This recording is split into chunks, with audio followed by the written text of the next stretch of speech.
Hi, my name is Alessandra Narodvari, and I'm the author of Adventures of Nikki, a juvenile fiction series. I live in Nova Scotia, where I follow the mystery of Oak Island and its treasure hunt. My most favorite show to watch on TV is the History Channel show The Curse of Oak Island. I even participated in the filming of The Curse of Oak Island in season 4, where I talked about the Knights Templar and New Ross. Today I'm going to interview the blacksmith from Oak Island, whose name is Carmen Legge. Carmen is called to Oak Island to identify the metal objects that come out of the ground. He's able to put himself in the mind of the ancient blacksmiths who made them and tell us how old an item is and how it was made. So without further ado, me and my cat, Henrietta Sinclair, would like to introduce you to Carmen Legge the blacksmith. Enjoy!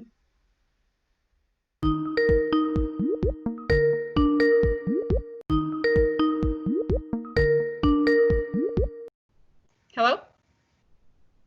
Hello. Oh, there you are. Yes, we're back. Lost you there. The reason why I want to do this interview with you is twofold. One, I want to get to know you better because I think you are a fascinating person. And two, people approach me sometimes and they ask me about you. They watch The Curse of Oak Island, they see you there, and they wonder who you are and how you do what you do. And they just wanted to know more about you. So I thought, let's do an interview and get you to tell us your story. So first of all, I'd like to ask you about your background. How did you become a blacksmith in the first place? I've always had an interest in blacksmithing, uh, especially learning about the uses of tools and different parts, pieces that were made by blacksmiths over the many, many years. I generally go back about 400 years. So from 400 years on, I always taught myself to know how they were made, what they were made for, how they were used, how they were forged, and so on. 17 years ago, I got hired on at the Ross Farm Museum, where I've been um, farmhand, ox teamster, and blacksmith for the last 17 years. Oh, wow. So 17 years of being a blacksmith. And did you learn this from a book at a school or from a person? I would say probably one third I learned from past blacksmiths that have since retired. They taught me a lot about forging procedure and how things were made and why they were made in a particular way. The other one third would be from books, lots and lots of books, and and the other one third is just constant uh, YouTube and magazines, conversation groups, like-minded groups, associations, farmers, historians, reenactors. It all helps to make a complete picture. So when you mentioned reenacting, I know that when I visit Ross Farm Museum, everybody's dressed in a historical costume. So is that what you wear at work? Do you wear a Yes, costume? yes. When I first started, I wore 1820 costume, which was quite warm, big, and billowy, sort of like a post-military style dress. Um, for about the last 10 years, I wore 1870 version, which is much more like today's clothes, normal length shirts, normal pants, and vest and straw hat and so on. Oh, that's amazing. It is. So what does your day look like at Ross Farm Museum? What do you do every day? We usually show up around 8:30, have Mm-hmm. a half an hour a meeting in the morning just to see who's doing what and where. Mm-hmm. And then usually around 9 o'clock, we head to our building. My building is a blacksmith shop. I open it up, get it ready, And I think at 9:30 the museum is open to the public, so people start coming in, and I will start make a fire and do my traditional blacksmithing, like making hooks and pokers and hinges and shoes and whatnot. And from about 9:30 throughout the day to 5 o'clock, we have people drop by, usually in groups of 1 to 12, 15, something like that. And we talk, and I show them a little bit about blacksmithing and so on. So yeah, it makes for a good day. And then 5:30 we come home. And obviously you work with animals that are living at Ross Farm Museum, right? Yeah, I recall oxen and horses.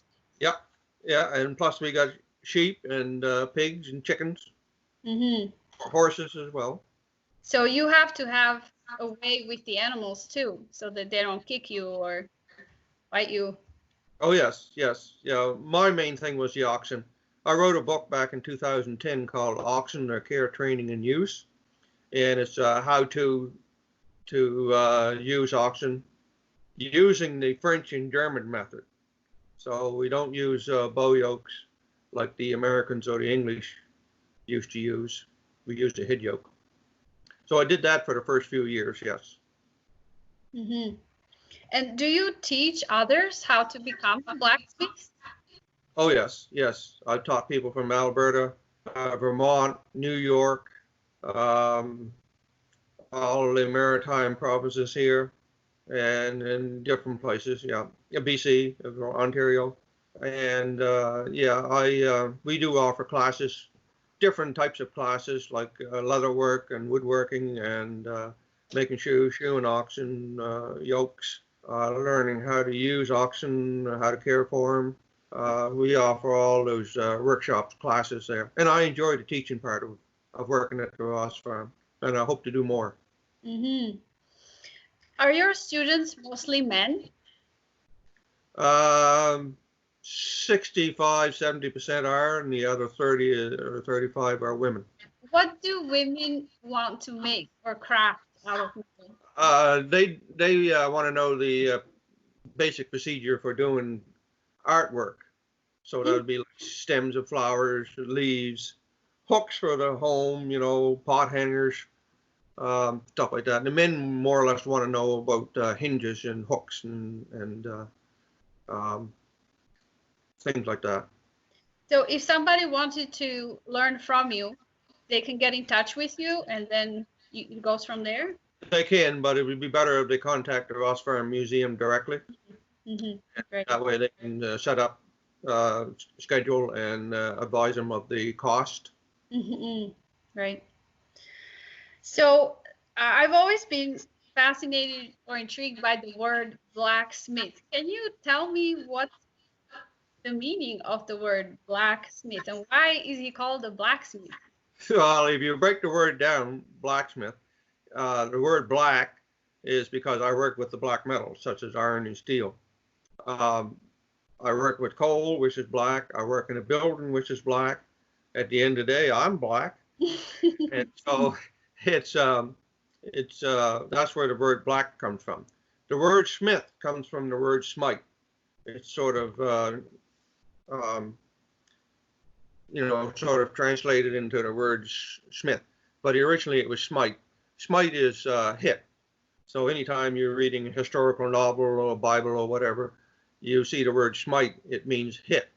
So that changed into blacksmith.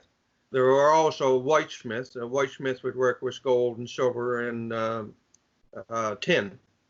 Under the heading of whitesmith, you got tinsmith and silversmith and so on.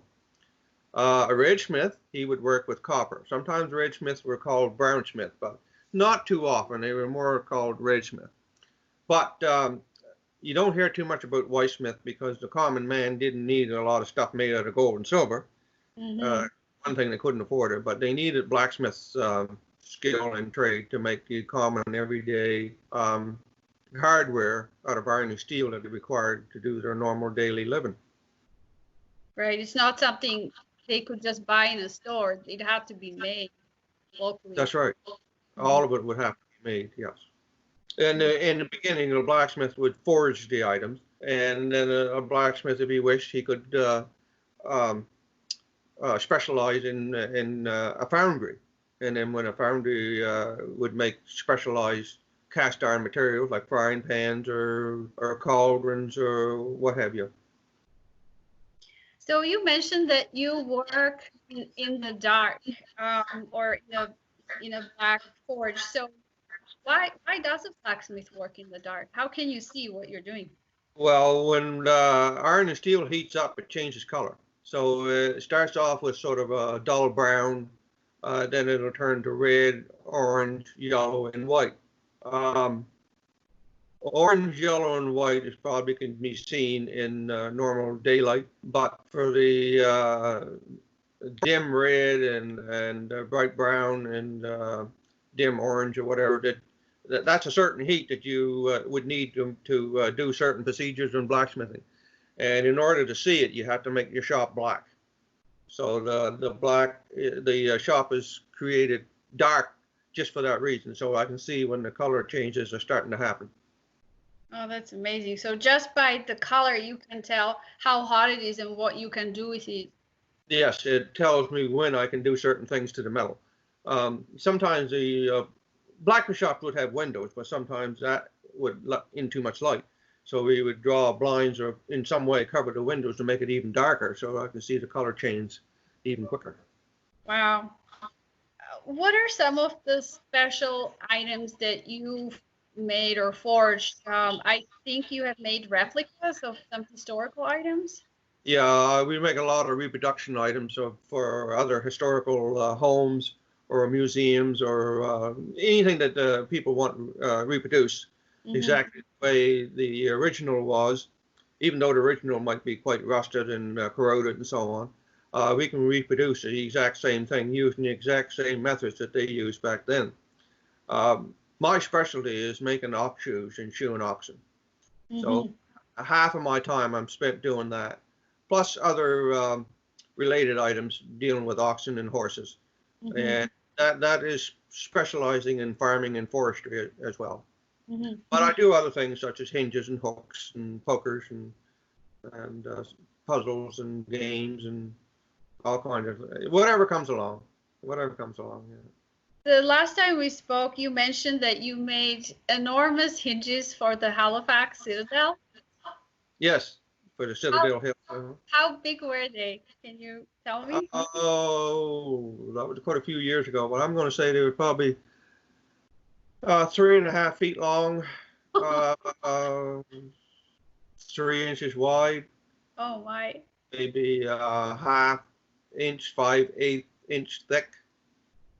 Square holes, spade hinges with spade on the end.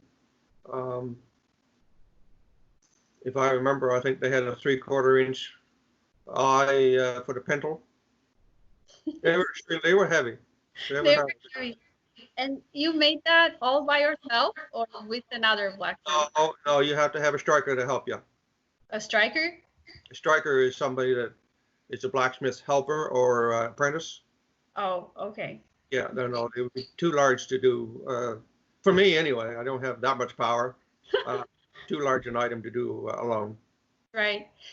One thing that people often ask me about you is how do you know what technique to use? How do you even learn or study or detect what old or ancient technique was used to make an item? Do you just see it with your eyes, or does somebody tell you that that's how it was made and how you should make it? Two things there. Well, one is you have the older blacksmiths who actually are, they did the procedures that they were taught from the blacksmiths before them. So that tradition, those procedures continue on, right? So I learn a lot from that, and they say this is how this was done, and this is how that was done.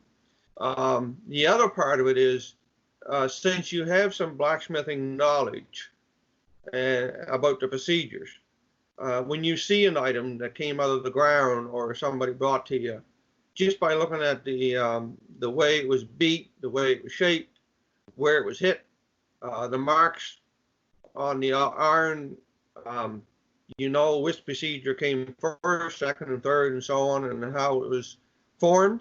And by that, you can sort of put yourself in the position of the blacksmith who actually made the item many, many, many years ago. Mm-hmm. You are a traditional blacksmith, right? Yes. Not, not a modern one that uses modern tools. No, I don't use any modern tools. I don't know how to weld using an arc welder, or I don't know how to cut metal with a plasma cutter or anything like that. No, I do my blacksmithing traditional way. And my definition of a traditional blacksmith is somebody that shoes the horses, shoes the oxen, makes the shoes for the animals, and makes all the other farming and forestry items.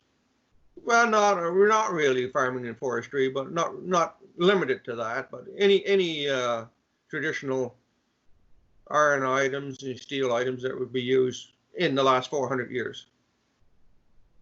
So if I come to your forge, I will not see a plasma cutter there or a welder? No. No. We'll see a hot forge with coal. I use soft coal in a fire pot. Traditional hammers. I have a few specialized tongs and a big heavy anvil, hardwood blocks and vices, tools, punches, hardies, wedges, and pritchels. Do you make your own tools, or did you inherit them from someone? No, we make our own tools. I make my own tools, yeah. Now, if I happen to be at a meeting or association fair, exhibition, yard sale, flea market, or whatever, and I find a good handcrafted tool that was made many years ago and is still in good shape, I will buy it. Oh. But other than that, I usually make my own tools. So you collect tools as well? Yes. Nice. So if I could send you 200 or 300 years back in time and drop you off at some village in Nova Scotia, would you blend in with the local blacksmiths, or would you stand out? I would, yes. I would. They would see me as somebody who knew my craft and who knew what he was doing. However, they would see me as somebody who couldn't keep up with the pace, somebody who couldn't produce fast enough, couldn't work fast enough, couldn't work hard enough, didn't sweat enough. Just, one of my, I shouldn't say faults, but let's go with that, is that I'm too fussy. I'm too particular. So You're detail oriented? Yeah, if I was to make nails, we'll say, I might make 200 or 300 nails a day. But back then, they would make between 900 and 2,600 nails a day on average. Well, that's astounding. I'd be too fussy. I couldn't match that production level. So maybe it would be more suitable for making ornamental items where fussing is required, right? Because you have to make them nice. That's right. I would be the one that they would go to if the item had to be really, really precise and well made. Nice. So want something done in a hurry, don't come to me. I won't. Okay. Is that how you got invited to Oak Island? Was it your expertise? I knew Doug Crowell for many years before the Oak Island craze, and he knew about my blacksmithing background. And when items started coming out of the ground and they needed somebody to, sort of explain what these items are and how old they were and how they were made and so on, Doug invited me to come to Oak Island and have a look, and the rest is history. Do you remember the first item that they showed you to identify it? I think it was the hand point. It was a stone carving tool. I believe that was the first item that they showed me. And what went through your minds and heart when you held it? Basically the age of it. It was a very, very old tool. A lot of the hand points that you would see from, we'll say, 1830 onward would have narrow necks. They would be built a little different. This one here was older than that. It had a more sloping neck, very well made, very, very precise. But it was just an old, unique tool that I actually got to hold it in my hand, the same tool that somebody from, I think, probably the 1700s or early to mid 1700s actually held and maybe used. And what would be the most special item that really stood out and that really got you puzzled? Oh, it would be the rock drill swage. Okay, so what exactly is a swage? A swage is a heavy block of material, metal, iron, steel, hardened, that is used to shape metal. It can be used on the bottom or it can be used on the top of metal, but it's just it's a tool used to shape metal in various shapes, styles. And this particular swage, what was different about it when you looked at it? Did something stand out as odd or unusual? Yeah, the swage is very old, very well made, but it was primitive. It didn't have any finished corners. It was used a lot. It was very mushroomed on the head of it.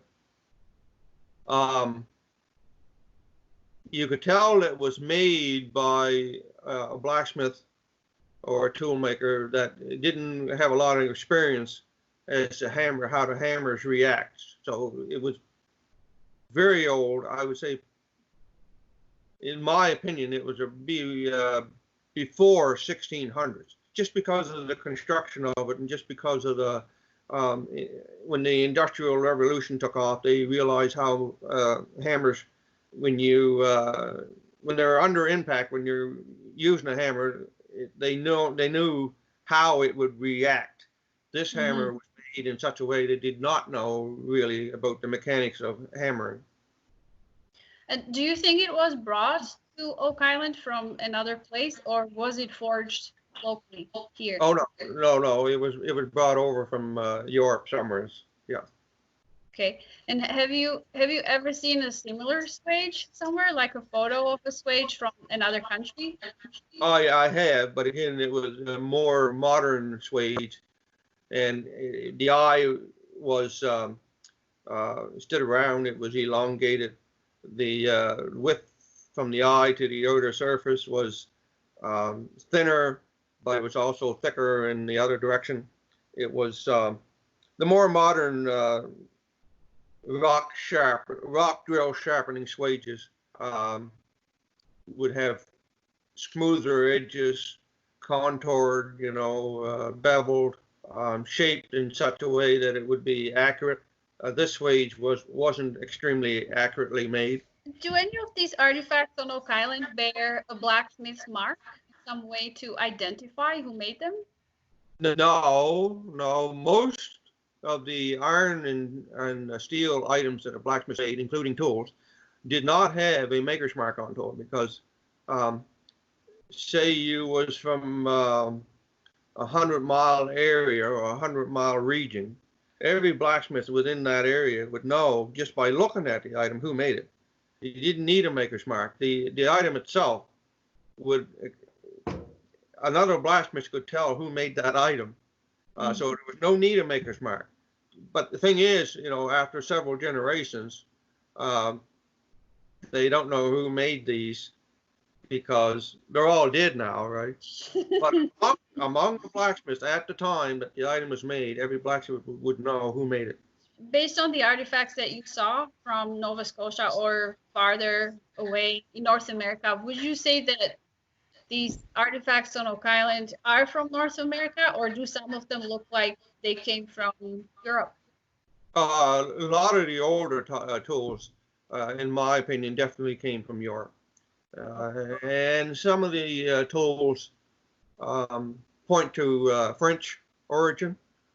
Some definitely point to an English origin, and there's a few items out there that have a Spanish origin and style and shape, and so on. The more modern ones, of course, were made here in Nova Scotia. What about the lead cross? That small lead cross that looks like it could have been a pendant. It looks like crucifix, Christ crucified with his head tilting to one side. Yeah, it was made out of lead, for one thing. Lead is very soft. The head to one side, being soft, you can straighten it up to the other side if you wish. The arms of the lead cross are not bent, so that means it wasn't under a lot of stress. If you have any experience with lead, it's fairly soft. Not soft as gold, but almost very soft. The cross was tested to be from, I think, a mine in southern France or whatever, because of the isotope found in the metal. On the other hand, lead items can be made put in practically anywhere. You only need a really hot fire and a chunk of lead, and melt it and pour it into any form that you might have in a mold. The other thing I find fascinating about the lead cross is the hole in there is square, and it's sort of a diamond shape, and the top of the hole has no wear marks, so therefore it was not used to hang on a ring, chain, or anything like that, because being soft metal like lead, it would have wear marks very quickly. Plus, it's not very fine or pretty looking, right? It's crude. Yes, that's right. Very rough, and this might have been made way back, we'll say, in the 14th century. Even then, items were made with very much beauty. Right. So if it's crudely made, not beautiful, it was probably not jewelry. What else could it have been? Well, it looks like a religious symbol. The only other thing that comes to mind is it's some sort of pin or some sort of latch key or something to hold something together, like a chest or a box or some sort of thing that you just want to put a clasp around and drop it in, and so it wouldn't come undone. It could be for holding a pillow block on a shaft, or it could be any sort of thing. It could also be a fishing weight as well. A lot of the times these things were made because made in a Christian style, because it thought it gave them good luck. So it was a superstitious item. And a lot of the items, yes, a lot of the items, even iron and steel made by traditional blacksmiths, had a lot of superstition built in. The blacksmith shop is the only place where you can hang a horseshoe upside down. Oh, is it? In any other place, any other building, you're not allowed to do that. You can't do that. You'll have bad luck. Okay. Well, that's right. Since the blacksmith made the item, he imparted the luck in it. That's fantastic. Any other place, you have to have the horseshoe with the U up in the shape of U, and you should have good luck, especially if you find one. Oh, nice. Did they find any horseshoes or ox shoes on the island? Oh, yes. A lot of them. I know some of the shoes were very old. Again, some were French, some were English. Some were also German, but they were more modern ones. And very, very big. Much bigger than what you would normally find on, we'll say, from 1610 to 1800s. But there were some shoes that were really, really big. So that means the ox was really big? Usually, but you might have an animal that has big feet, same as a person. But usually, if you've seen a big shoe, it meant a big ox. The biggest shoe that I've ever seen practical shoes, not something that's just a joke. But the biggest real practical shoe came from that island. Oh my. Can I ask you about Nolan's cross? That's the stone cross that's made out of boulders. They are arranged in the shape of a cross, and the cross is huge. It spans, I think, about 900 feet. And it's not easily noticeable because it's in a forest. There are trees and bushes growing around it. So I often wondered how the boulders were put in place and if some kind of draft animal was used or if men could have moved the boulders themselves. People could have moved the boulders, but in order to move a boulder of that size, weighing several tons, tens of tons, you would probably need 25, 30 men all pulling on several ropes, and you would have to have rollers and sleds and so on, which is possible. But if you had maybe 2 or 3 teams of oxen, they could easily move those boulders into place. And they wouldn't need much of a road. They would just need a bit of a clearing and drag them into a place. If the oxen did drag those rocks into place, you would probably see you should see some marks on the ground where they were drug. So you mentioned the year 1610. Was that when the first oxen were brought to Nova Scotia? Yeah, 1610 was the first year oxen came to Nova Scotia, and that was in the Annapolis rural area. And that is the first time oxen were introduced to the northern part of North America. In the southern part of North America, in the Spanish parts, they were brought, I think, in the middle 1500s. But in this area, the oxen came to North America in 1610, and horses came here in 1670. Mm-hmm. Could those boulders have been moved by horses as well, or just oxen? No, they could have been moved by horses as well. Mm-hmm. What's your own theory about what happened on Oak Island? Oh, I tend to follow what the iron items tell me.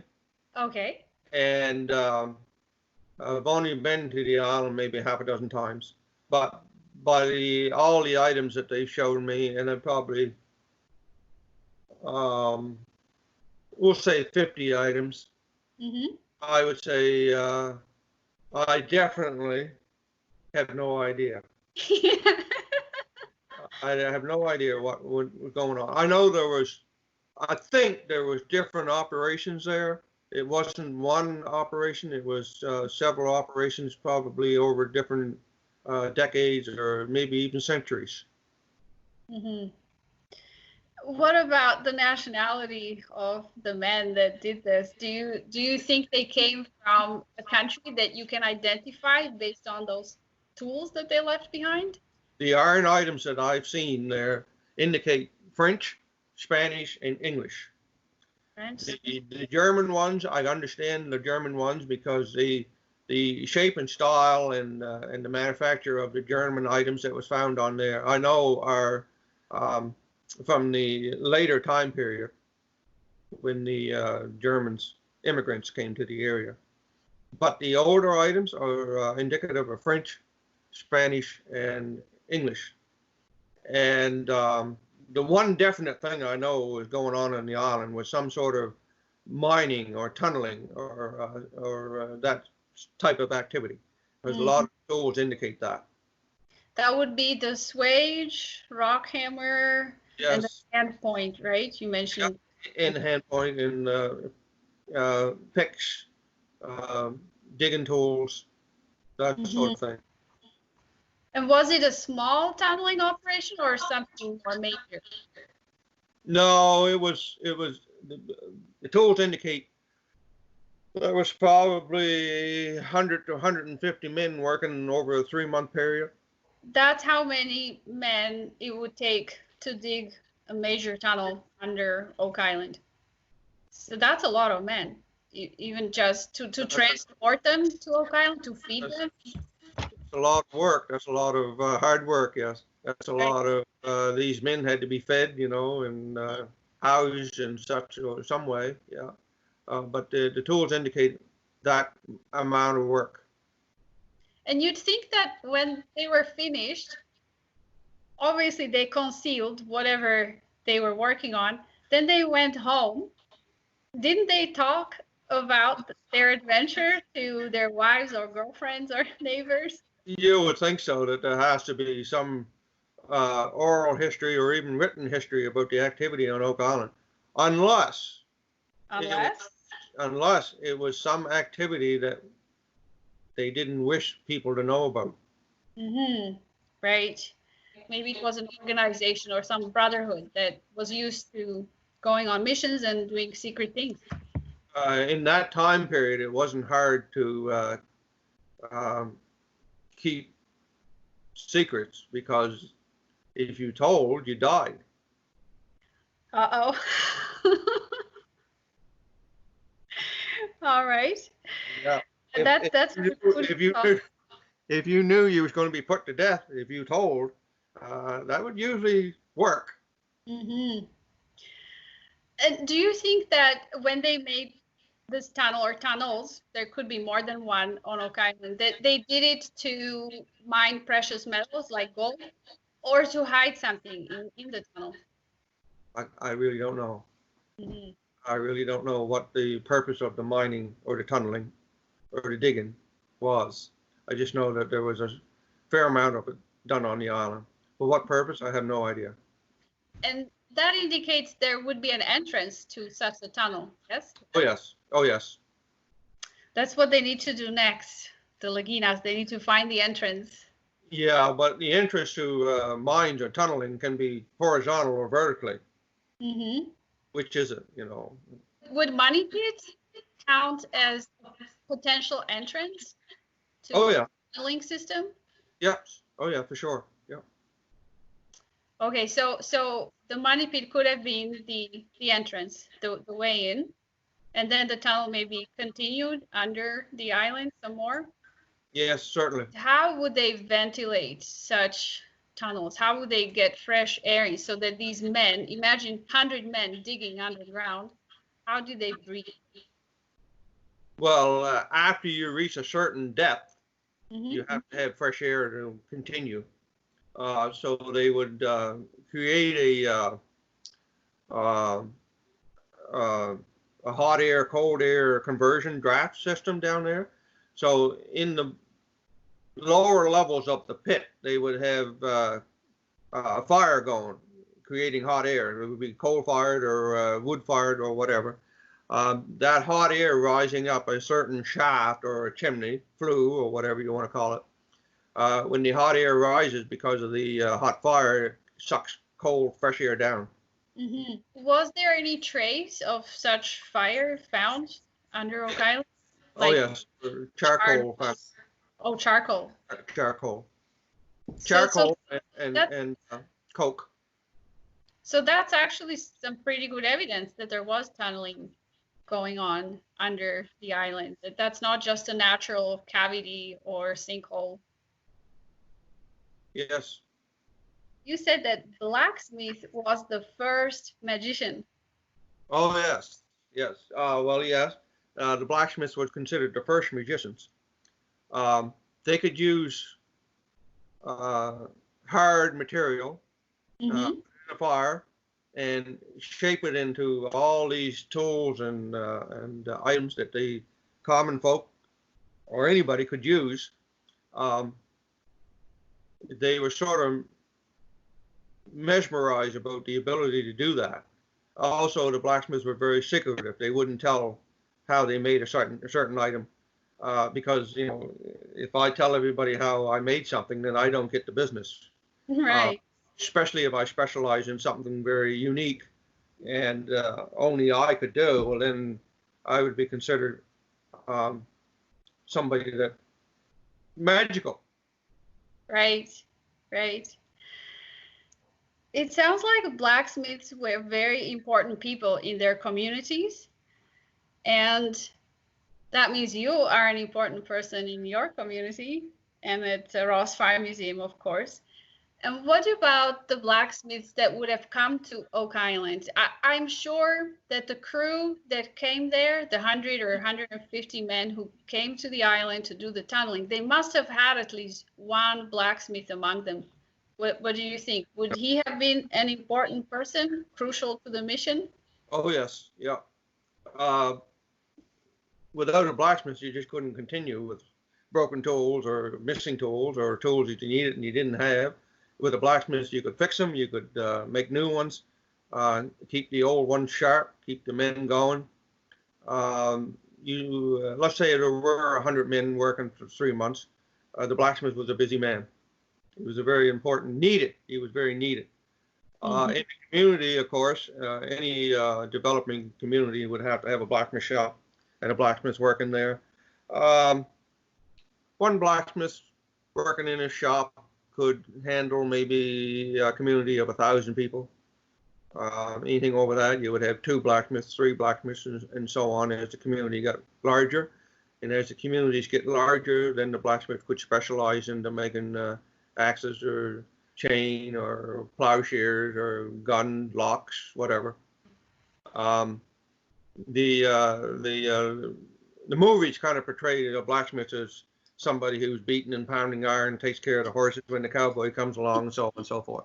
But in reality, the blacksmith was considered one of the pillars of the community. So, you needed something made, you would go to him, and he would produce an item that would help you to sustain a living, help you raise your family. He would pull your tooth, tell you how to vote, cut your hair, be your doctor, your veterinary, whatever.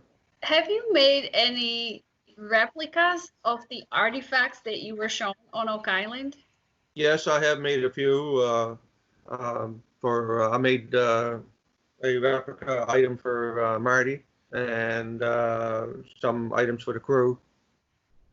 Do you think the mystery of Oak Island has been solved, or do you think that there is more to be discovered and explained, that there's simply more to come?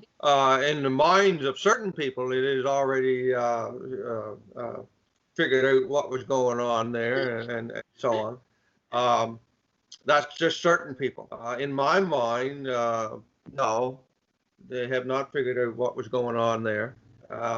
It's going to take a lot of time and money to figure out what actually went on there. Again, I don't think there was one particular operation. I think there was several operations over several years or generations or even centuries. It's fascinating. There's a story there, and it needs to continue just because of the history of it. That is the treasure, is the history of it. But again, in some people's minds, it's already solved as to what it was. It has occurred to me that there were probably several blacksmiths who were brought to Oak Island to assist with the operation that went on there. And you are a blacksmith too. So are you the last blacksmith of Oak Island? Well, right now I'm the only one known to be connected to the island. Yeah. Again, I consider myself a traditional blacksmith, and as far as I know, I'm the only one in North America. And again, that means that I make the shoes, shoe the oxen and the horses, and make traditional iron and steel items. I'm sure there's other people out there that might consider themselves traditional blacksmiths as well. But anyway, that is the current status of Oak Island. Yeah, I'm the go-to guy for anything blacksmithing. And I enjoyed it. Good. I just kind of have goosebumps thinking about this, that you are maybe the last in the line of blacksmiths that were there on Oak Island, and it's very special. So I feel honored that you are there and you have all this knowledge. You're willing to teach. You want to impart it to other people. And of course, I'm very grateful, deeply grateful that you decided to do this interview with me today.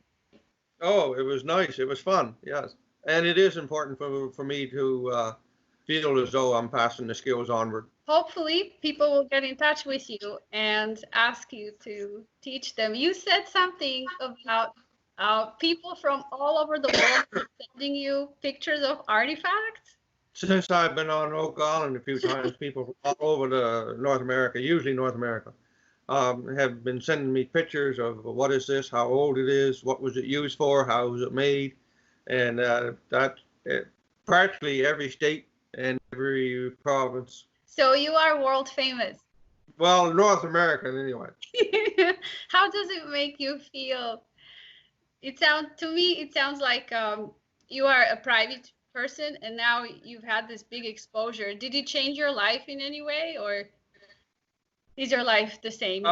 It just realized me more about the importance of teaching. I sort of thought that people would pick up an item out of the ground that they found with a metal detector or a shovel or whatever on the beach or whatever. I assumed that when they picked it up and looked at it, they knew what it was. But I've seen pictures of things that people have sent me, and I know what they are, but I'm amazed that they don't. Well, and how would they know, right? If they Well, yeah, that's right.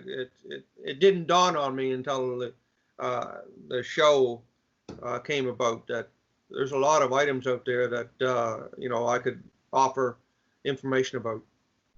Maybe you should write a book about it. Another one, yeah, maybe. I've been asked to, and I might. The Blacksmith of Oak Island. Yeah. Sounds good. All right, Carmen. Well, thank you very much. It was a great pleasure. Fun. Thank you. Okay, bye-bye. Bye.